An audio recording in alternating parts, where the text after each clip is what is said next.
Grand Archive Set 3 Alchemical Revolution has been in our hands for a few weeks now, so it's about time that we finally get to posting some of our deck profiles, and we're going to be starting off our Set 3 metagame deck profiles with one that has been requested for a very long time, but finally we think it's his time to shine. It is a Fire Zander aggro deck profile. Let's jump into it.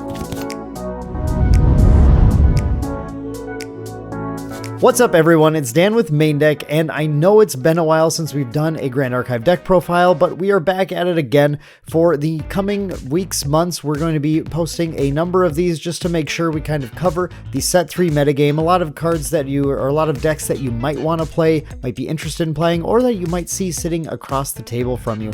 We're starting with one that you are either going to be really excited about playing, or you definitely want to be prepared to see across the table. This is Fire Zander, and this is sort of the main fire aggressive deck that is powerful in the Set 3 metagame, thanks to a few new cards from Alchemical Revolution, and of course the new Proxy's Vault Zander level 2. So we'll take a look at all that stuff in a little bit. Let's start as usual. We'll just go through the material deck, and then we'll get into the main deck and talk about sort of the main game plan you have here. Of course, this is an aggressive fire deck, so we're going to run Spirit of Fire as our level 0. Level 1, Zander, who allows you to glimpse 2 and put a preparation counter on him. You are going to be spending your preparation counters on lots of stuff, and thankfully this new Zander level 2 helps you with that as well. So Proxy's Vault gave us Zander Deft Executor, and if you're unfamiliar with how Proxy's Vault works, you can print this card out and play it in a tournament. You don't have to worry about where to find the card, where to pull the card from. You can just print it, pop it in your deck. If you have an old Zander deck and you thought, I could never quite get there with it, print this card out. It might help you quite a bit. The new Zander level 2 is still a 22 health Zander lineage champion, but he has on enter, put 2 preparation counters on Zander. Then you may remove a preparation counter from him. If you do, return an assassin action or an assassin attack card from your graveyard to your hand. This is a super powerful effect. It allows you to do things like get back Ignited Stab to do tons of extra damage to your opponent if you haven't gotten an attack off that turn. Planted Explosive, another card that just does a ton of damage. You can even get back things like Mark the Target if that's kind of what works for the amount of resources you have, just to deal a little bit of extra damage and keep those preparation counters flowing, which you'll use on your Planted Explosives and your Ignited Stabs. That is just super useful to push that extra damage in. It allows you to have this level 2 available when you are running out of steam, to always go to that level 2 and then pull back something like a 4 damage card and just finish your opponent off and close the game out. So very nice to have here. Although a lot of the time, you won't necessarily need to go to this level. You'll be just fine sitting on level 1 and taking the opponent out super fast. It's just very good to have this here now as an option. Now for our Divine Relic, we're going to be playing Quicksilver Grail in here. Assassin has some very cool little tricks they can do using the Quicksilver Grail and a couple of the cards that follow it here in the list. Assassin's Ripper in particular is a nice one to put under the Quicksilver Grail when you are going for a Rending Flames play, because the way this works is that when you activate the attack card, before the attack card resolves and enters the intent, you are then able to, with that attack card resolving, use your opportunity to activate the Quicksilver Grail, put an Assassin's Ripper from underneath it into play, paying for its 1 cost using the cards that you put into reserve to pay for the Rending Flames. This is a very niche and tricky interaction, but it basically allows you to save a little bit of card economy, save a resource that you might have lost for that turn to put the Ripper into play to actually play that Rending Flames, and that 1 card can be the total difference between winning and losing the game. So with that Ripper then put into play, still with the Rending Flames not resolved, you can use its ability, rest it, remove a preparation counter from your champion, give it +2 power, and then when Rending Flames resolves and enters intent and starts the combat step, you're able to declare the Assassin's Ripper as a weapon that you are using in the attack as well, then getting to double the damage with the Rending Flames, bringing Rending Flames up to a 6 damage that doubles to 12. If those are the only effects. Of course, there are a couple other ways that you can buff that in here too. With Quicksilver Grail, you can also put Poison Dagger into play. Poison Dagger is often a very telegraphed play, but by using the Grail, you can pop the Grail at the end of your opponent's turn to put the Poison Dagger into play, so it will enter rested, but then will immediately wake up when your turn starts. And the reason you want to do this is because you are going to have a whole bunch of sources of dealing damage, not only a wide array of allies, but some other effects that Poison Dagger will just ratchet up the damage on across the board. We'll look at those as we go through here, but Poison Dagger is a key play. If you're not going for the Rending Flames play, Poison Dagger is probably the other route that you're going to be taking to try and win the game as fast as possible. A few of the other cards in here, Sword of Seeking is in here strictly because you can get an attack off with it if you have no other weapons, and then you can still sack it to a Blazing Throw to deal a bunch of damage. You do not get the class bonus in this, unfortunately, because we're not a warrior. Terrafring is there to hold off other aggressive decks for a turn. Sometimes you just need that one more turn of not dying in order to take your opponent out, so Terrafring is there for that. Verucan Soul Knife is another weapon that we can use here, and the cool thing you can do is you can activate it from your material deck during the main phase, which allows you to get a second weapon into play if you happen to have 2 Blazing Throws in hand, which is why we were playing all 4 Blazing Throws in this deck. So pretty cool card for that. And then finally, we just have 3 Resonance Baubles. We're a low to the ground aggressive deck, and you want to be able to draw an extra card against every opponent that you play. And of course, when you go to sideboarding in games 2 and 3, you'll take some of these baubles out for some of the sideboard cards that are a little more useful depending on your matchup. Now, moving on to the main deck, we are playing an aggressive ally-focused deck. So of course, we have 4 copies of Arthur Young Aaron here, who's going to pump up the damage that all of your allies deal. A lot of the assassin allies are pretty straightforward. They are allies that have stealth and then some sort of ability that potentially adds more damage or does something useful. Like Korhazi Arsonist is able to banish things that it hits, so it can get rid of the Stalwart Shieldmates and banish them, denying your opponents that extra value, which is really nice. In this deck too, we're able to get those preparation counters freely enough where you are often able to use a preparation counter to give it stealth to help it last another turn.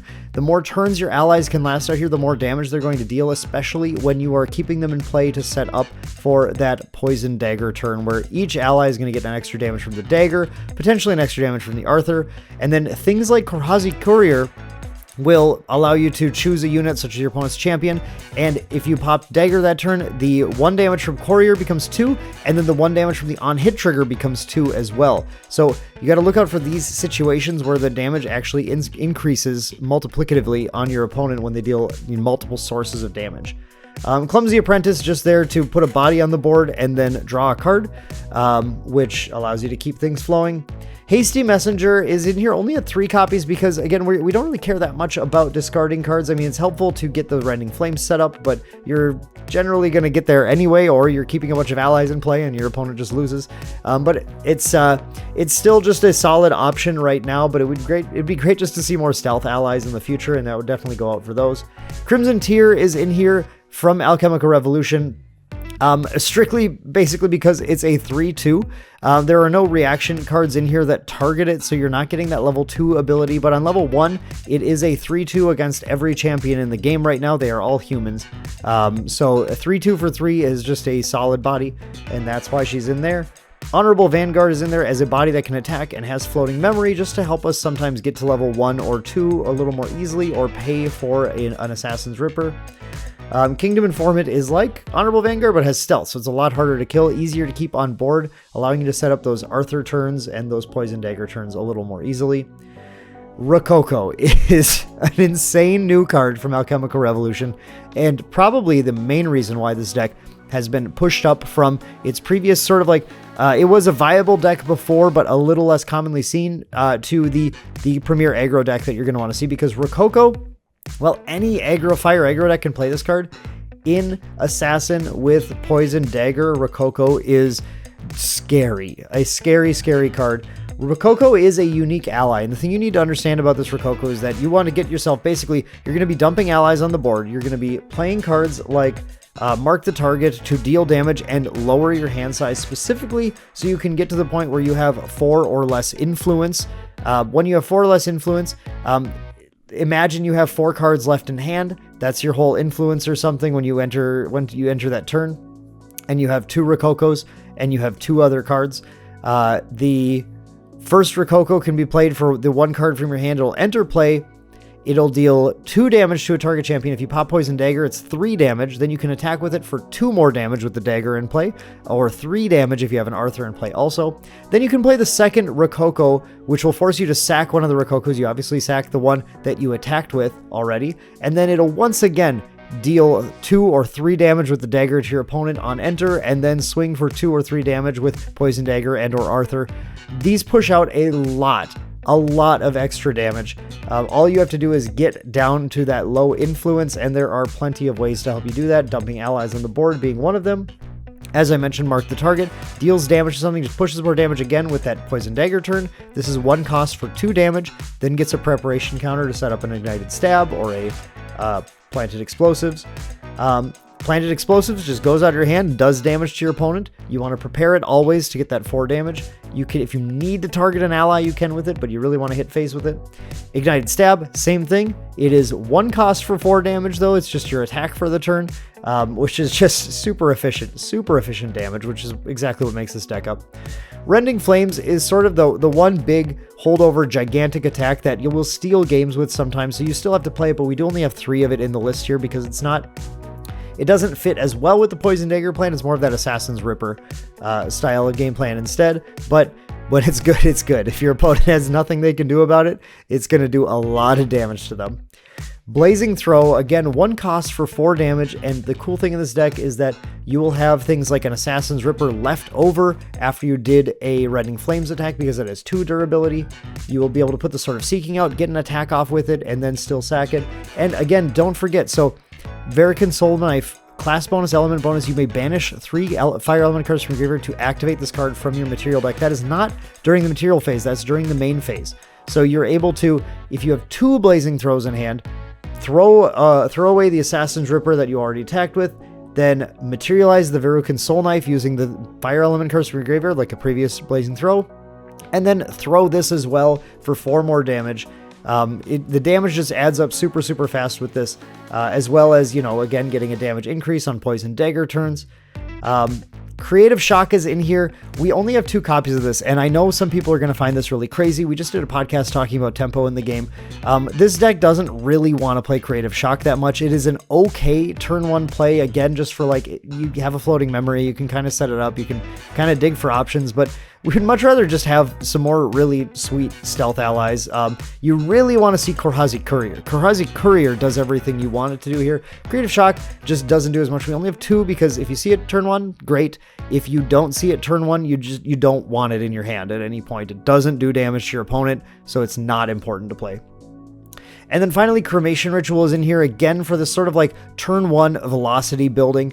It obviously doesn't work as nicely with Rococo because you're trying to get a low influence, but it gives you the cards you need to keep pushing ally attacks on your opponent and finding things like your Rococos to then finish the opponent off later. You don't have a hard time dumping your hand after you draw this, so you'll easily have some allies around, especially like a floating memory one that you can get an attack off with, sack, use the floating memory to level on the next turn. A great turn 1 play especially if you're going second, so you can get that attack off with it.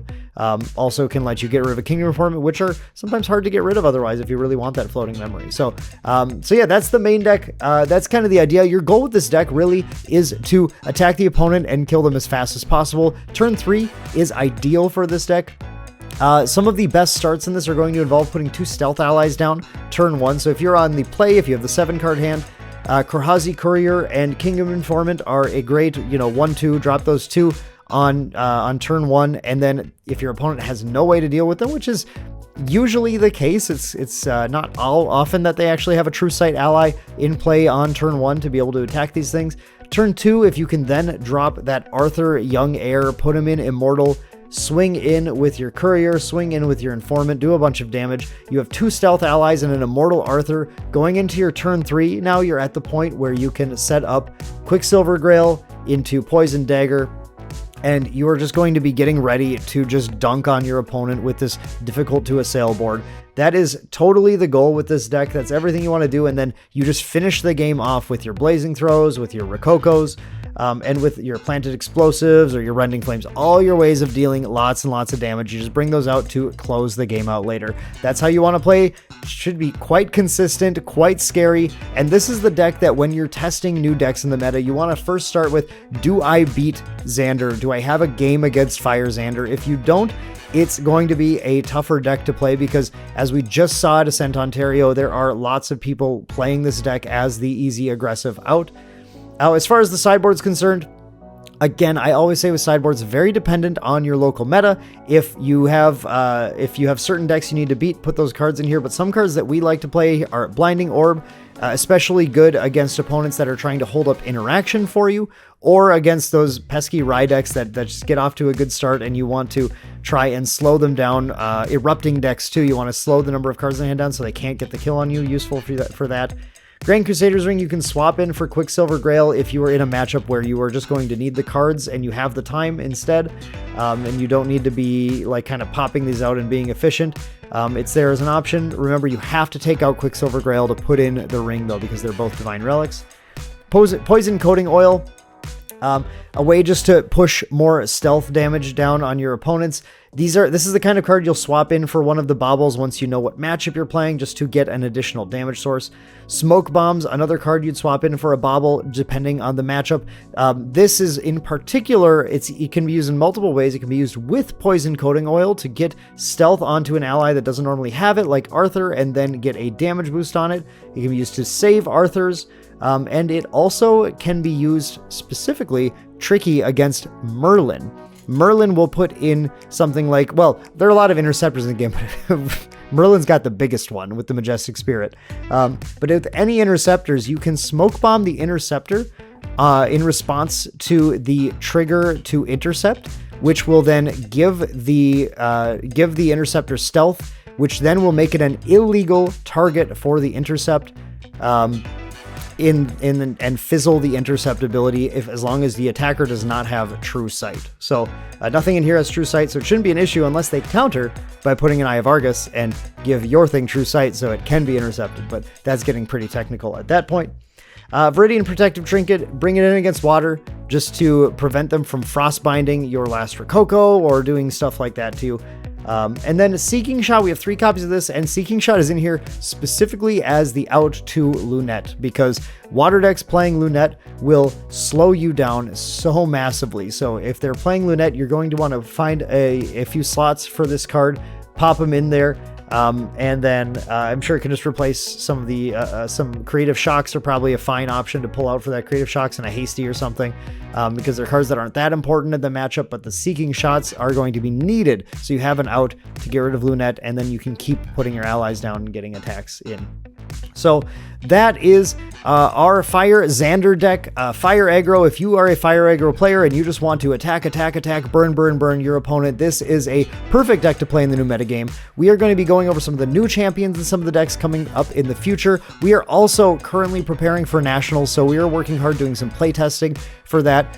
So you're not going to see a ton of deck profiles from us, but I will try to get out at least one a week as we head towards Nationals, and then some more following that as well. So I hope you guys enjoyed this one. Let me know what you think about Zander. What cards are you playing? Are you playing different cards than us in your list? Have you had success with the list, or are you excited to try this one? Would love to hear from you guys in the comments below. Thank you all so much for watching. I hope you enjoyed that one, and we'll see you in the next one.